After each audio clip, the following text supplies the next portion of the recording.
Good evening. See, that's just too loud, Oz. They can hear you. Yeah, in Mexico. We're all awake now. Sorry about that. I was directed, and I tell you, by the man behind the curtain to lean into the mic. I shall not do that again, sorry. So, welcome to the January 6th budget hearing. We'll call this meeting to order, and next up is Ms. Talon to introduce pledgers.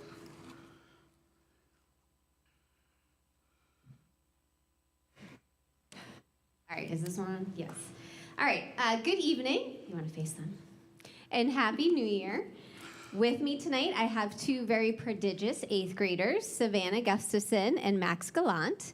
A few of you were able to come to the Civics Night at the beginning of December, and that evening was a really engaging community event, highlighting the best of our Bulldog community, in my opinion, which showcased in-depth project learning.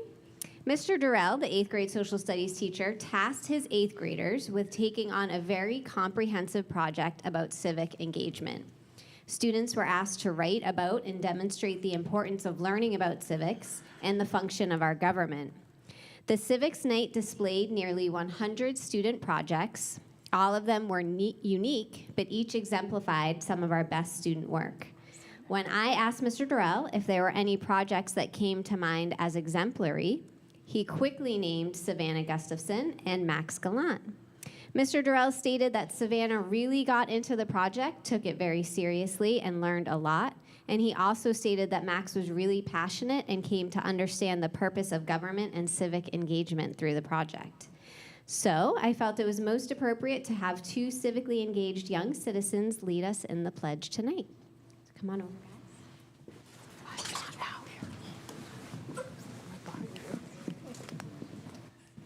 I pledge allegiance to the flag of the United States of America and to the republic for which it stands, one nation, under God, indivisible, for liberty and justice for all. Well, thank you both for coming. I did have the opportunity to come to the event, and it was great. I love seeing all of those. I can't say that I remember your two personally, but it really was. A lot of you put in a lot of work, and it was great. Anybody else? All right, you're free. Thank you. You guys. Oh, wait, hold on, sorry. You put me in a new location, and I forget my duties. Get swag.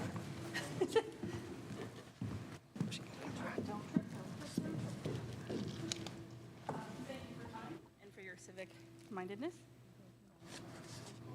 Thank you both for coming.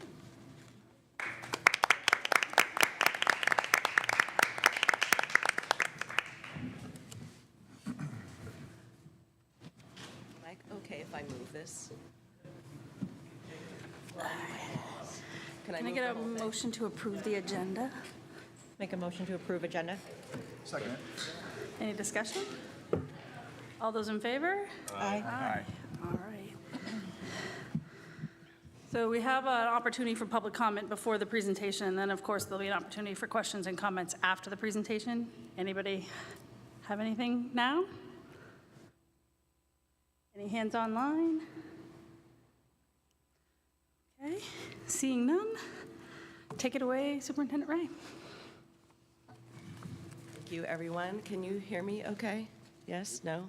I'm going to do my best to not cough and hack through this, which is why I'm down here and not at the table. I'm trying to stay away and keep everybody as healthy as possible this evening. So welcome. I wanted to do a shout out thank you to the administrative team, the school board, and the advisory budget committee for all their dedication and effort throughout this process. It was definitely a unique year this year in that for the first time that I can recall in a dozen years, we've had a slight downward trend in enrollment, a massive increase in health insurance, a lot of school choice options across the state that have felt very unique this year and have gained some traction, such as open enrollment that we'll talk about later and education freedom accounts. So certainly some things to consider that were different in this budget process this year. Forgot my clicker, hold on.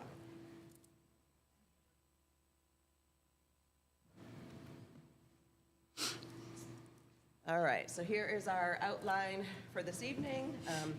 I won't read it to you. I'm going to go through all of the items that are listed here on the upcoming slides.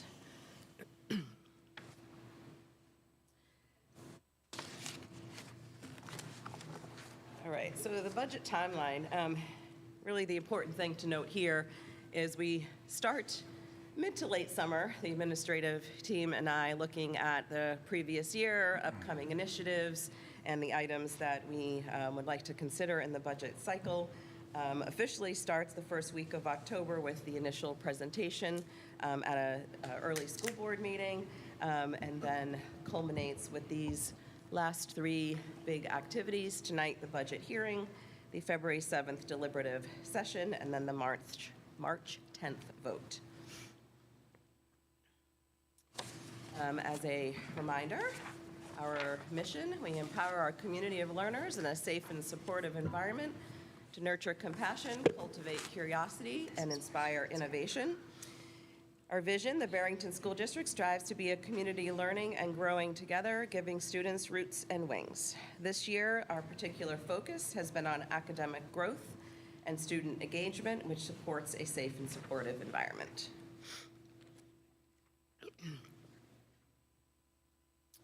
As we look to build our budget, the important thing, of course, is to reflect on our 5-year goals, where we are at in achieving those goals, and what we need from a budgetary and a staffing perspective in order to continue to strive to meet those. We are in year 3 of 5. State and federal requirements in conjunction with our student enrollment and these goals is what drives our budget process. We've made some significant progress with our systems and our curricular selection and implementation. And of course, like anybody in any system, we still have work to do.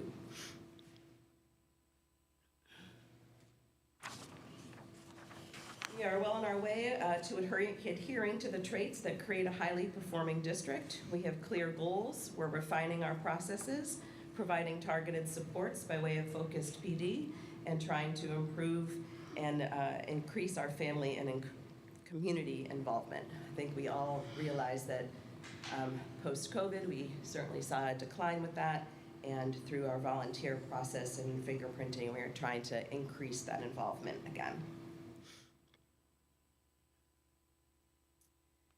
So the state's been busy, I would say, in the last year or so. There have definitely been some mandates and changes that have impacted public schools greatly. We now are required to have a line item in our budget for open enrollment. Like I mentioned earlier, I'll go into open enrollment in a little more detail at the end of this presentation. We are now also required to post a history of our educator and administrator salaries prior to the deliberative session. So Vicki has been working to create that, and those will be out and posted soon. In addition, we're now required to post the SAS proficiency rates and per pupil cost on the ballot, so that will be included in the operating budget, which is warrant article number 2. This upcoming school year, the mandate for reading and writing curriculum adoption has to be in place.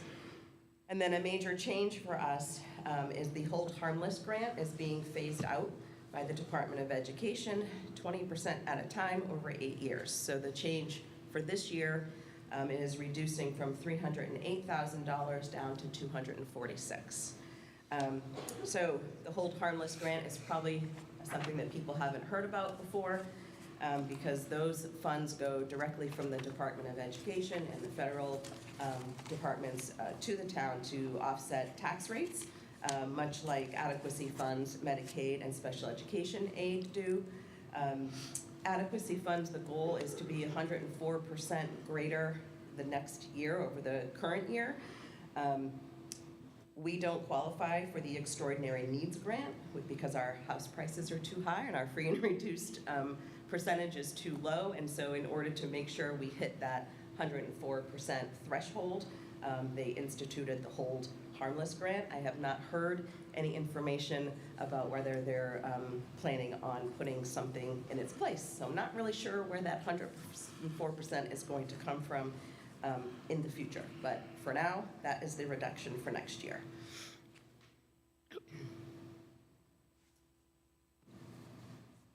Go. So some data that needed to be reviewed and decisions made throughout this budget process. Each spring, we get our enrollment study from NESDEC. In March of 2023, we had a more in-depth demographic study conducted. We were a little skeptical when we got these numbers because when you drive around town, you can see the building that is taking place. And we are actually seeing that these numbers are pretty spot on and are holding true at this point.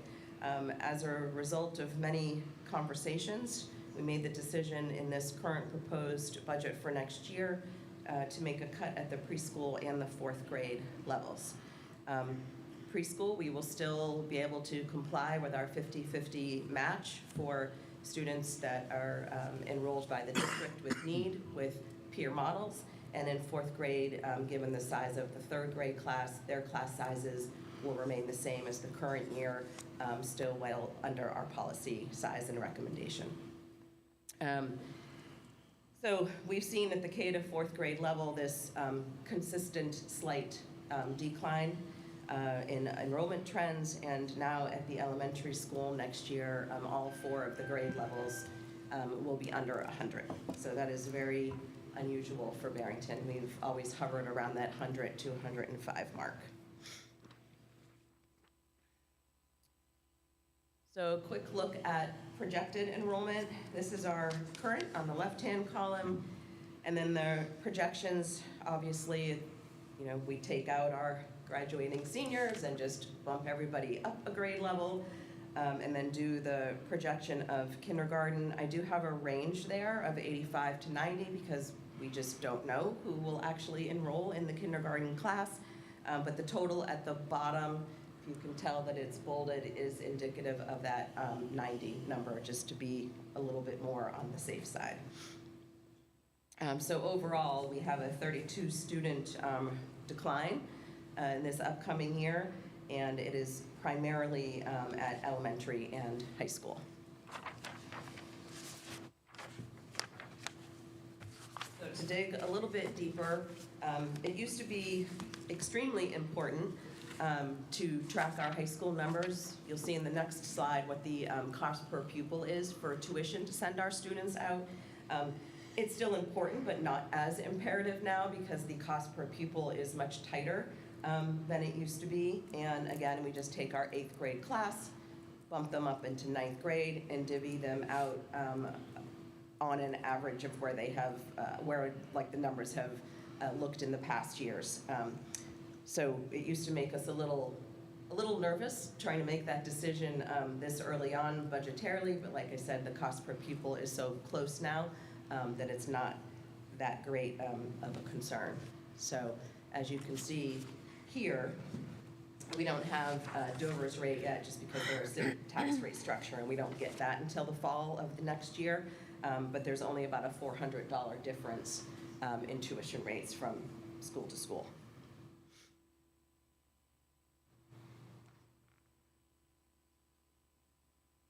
All right.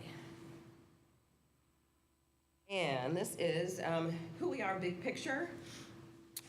Kind of drives the overall budget process, and we will definitely need to dig a little deeper so you can see where the change is happening. So we had those post-COVID spike years, and now we are trending downward slightly.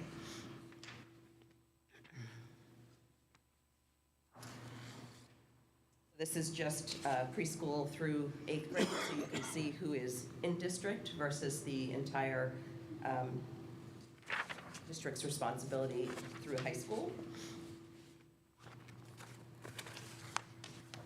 And this next slide is where the actual big story of the budget is. So most districts across the state realized an increase.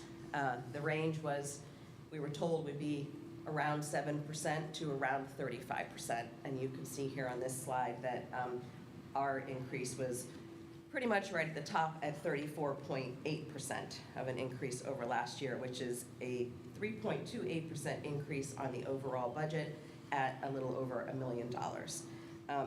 It's huge. So that is more than half of our proposed increase is in our mandated health insurance. Other increases over this current year, like I mentioned earlier, we have the mandated ELA curriculum adoption, other non-negotiables, contractual obligations such as transportation, our educator contract, and food service. And given supply and delivery increases, we have added 6% to facilities, technology, and supply lines to make sure we have the right materials in place to do the job that we need to do.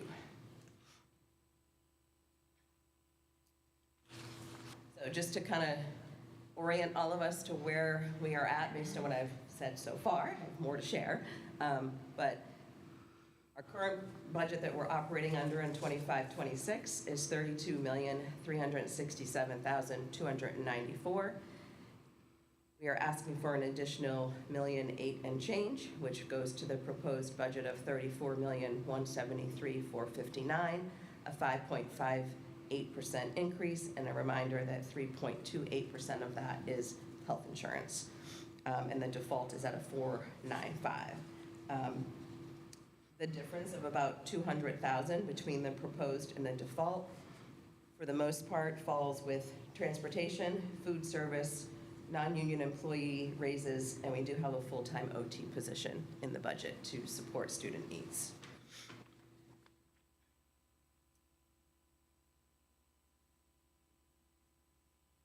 This is our per pupil cost comparison as we compare to the state. You can see that elementary has trended a couple $1,000s under the state average, where middle school has been pretty close to the state average. This past year's numbers are not yet posted. They tend to be right before the deliberative, so hopefully they will be, and we will update that number prior to that meeting. So per pupil cost also has to be included on warrant article 2, included with the operating budget on the ballot. Our capital reserve account balances remain healthy, so that is great news. I won't read the amounts off to you. They're there and in the packet for you to review. We haven't had to use a lot of them in a while, so that is fantastic. And we have been fortunate enough to have remaining fund balance to continue to add to those when needed and when approved upon by warrant article. Grants are making all of us a little bit nervous these last couple of years. We're not really sure where we're going to stand moving forward. I would say right now we have pretty good certainty that Title I and IDEA will remain in the upcoming years. I would say that I am not quite so certain that Title II and IV will remain. So Title II is primarily we use for professional development, and Title IV supports technology needs. So that would be about $60,000 that we currently utilize that we would not have. We do have a couple of additional grants that we were able to get this year. I didn't want to create yet another slide, so it's actual principal training was one of them, and discovery education.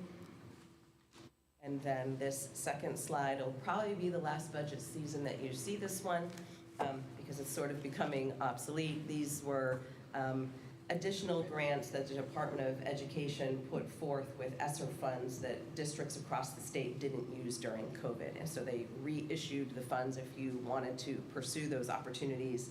And you can see that we did a great job pursuing those opportunities.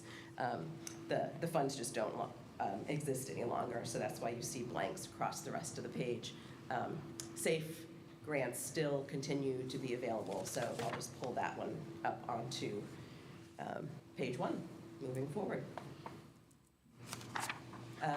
So just a reminder of where we sit with proposed and default, and then before we jump into the warrants, I just want to talk open enrollment for a minute, because we do have a warrant for open enrollment based on legal advice.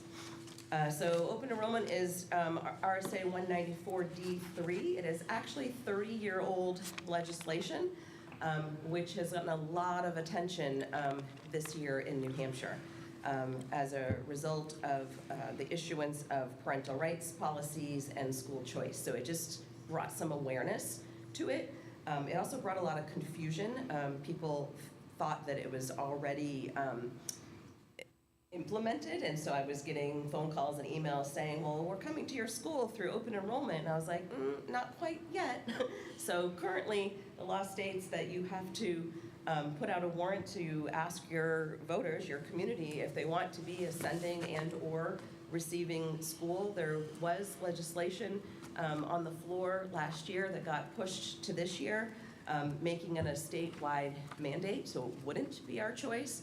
We really don't know where that's going to land this spring into summer. However, the suggestion, I don't know if any of you have been following the news, but there's only one open enrollment school on the books in the state currently, and it's Prospect Mountain.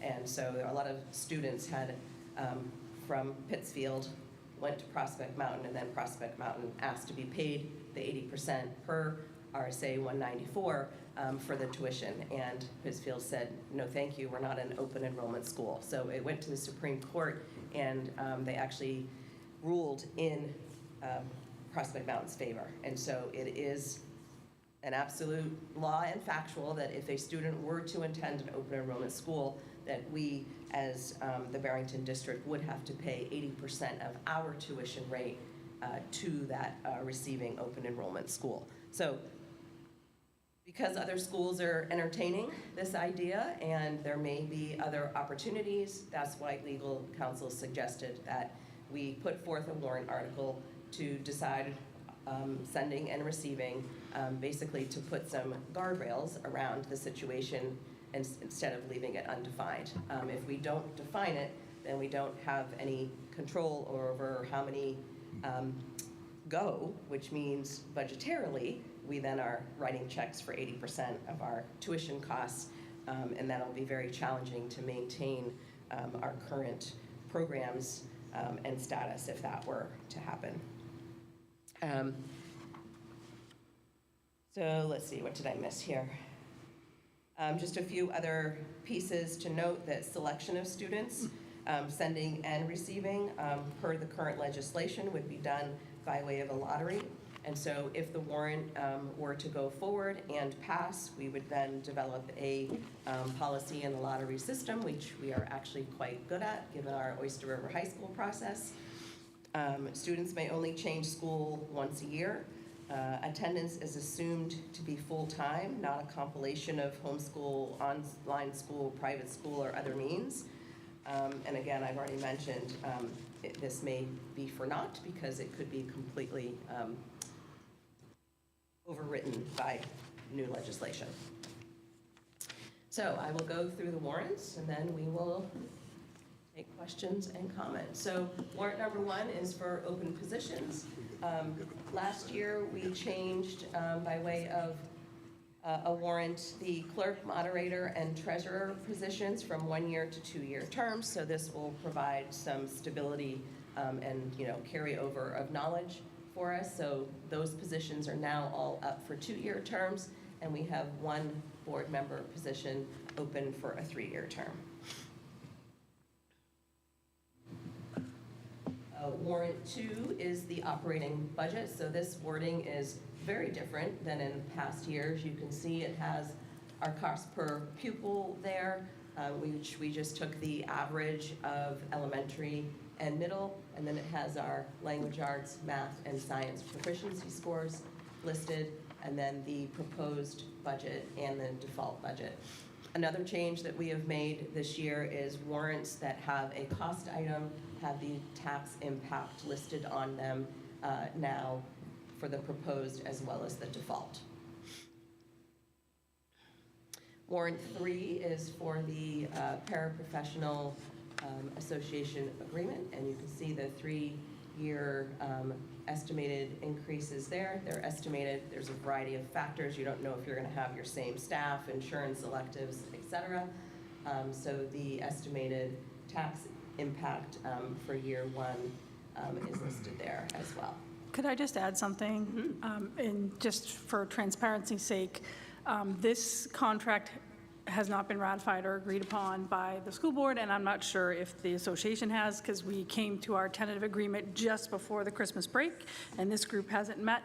So these numbers, nothing will go higher than these numbers, but this board has not voted on this yet, and so just for transparency. Yes, thank you. I actually had that in my notes. The paraprofessional, I did get an email saying that they ratified. So, and I cautioned them that we had not finished the tentative agreement sign-offs, and you all had not seen it yet. But thank you. That is a very important point.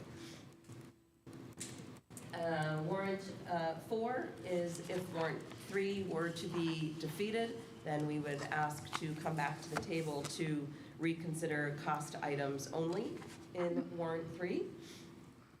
Warrant 5 is to continue no additional taxation here, continue to add to our school facilities capital reserve fund to make sure that we can continue with our very well-kept buildings and grounds. And we have a capital improvement plan in place ourselves and with the town, indicating some major upcoming projects like roofs and parking lots and whatnot, which we know cost several $1 million. And then warrant 6 is for open enrollment. And right now, given our policy class size as well as where we have kept them class sizes a little bit lower at the kindergarten and first grade levels, that we are looking to designate just K and 1 as receiving for open enrollment. The RSA recommends or actually mandates that you list by percentage, but I wanted to be really safe and put a total because we don't know how many kindergarten students are coming. So it's hard to put a percentage on an unknown.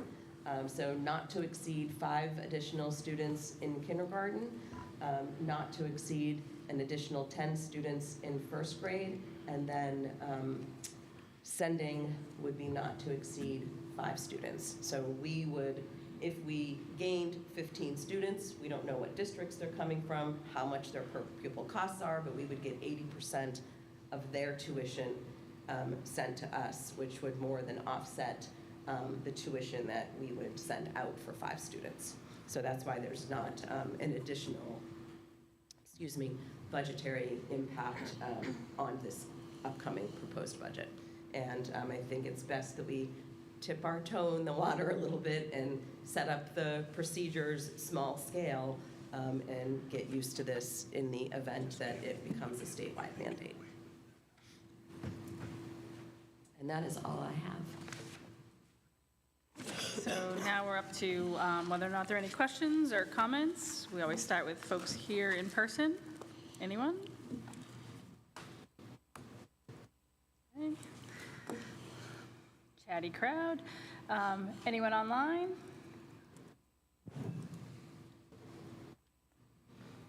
All right.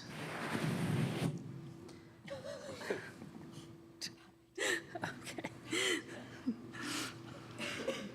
All right, so we're up to vote on the proposed budget. We're going to have to postpone voting on the collective bargaining warrant article until we have a chance to discuss it, but.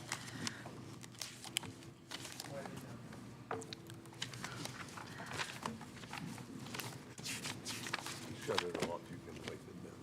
You'll shut it off so you can wipe it.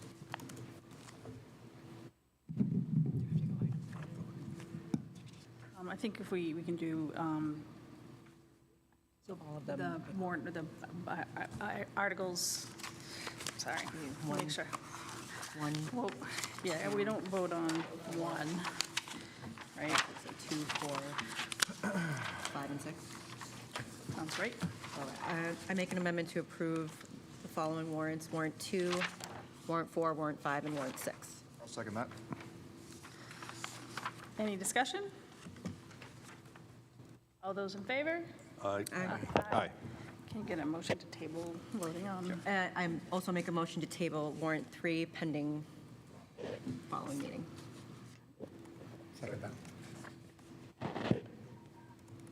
Any discussion? Okay. All those in favor? Aye. Aye. All right. And I'll entertain a motion to adjourn. We can send Superintendent Ray home. I make a motion to adjourn. Second. Second. Any discussion? No, thank you all for coming. Okay, all those in favor? Aye. Aye. Thank Home you safe, all. everybody. And we look forward to seeing you at the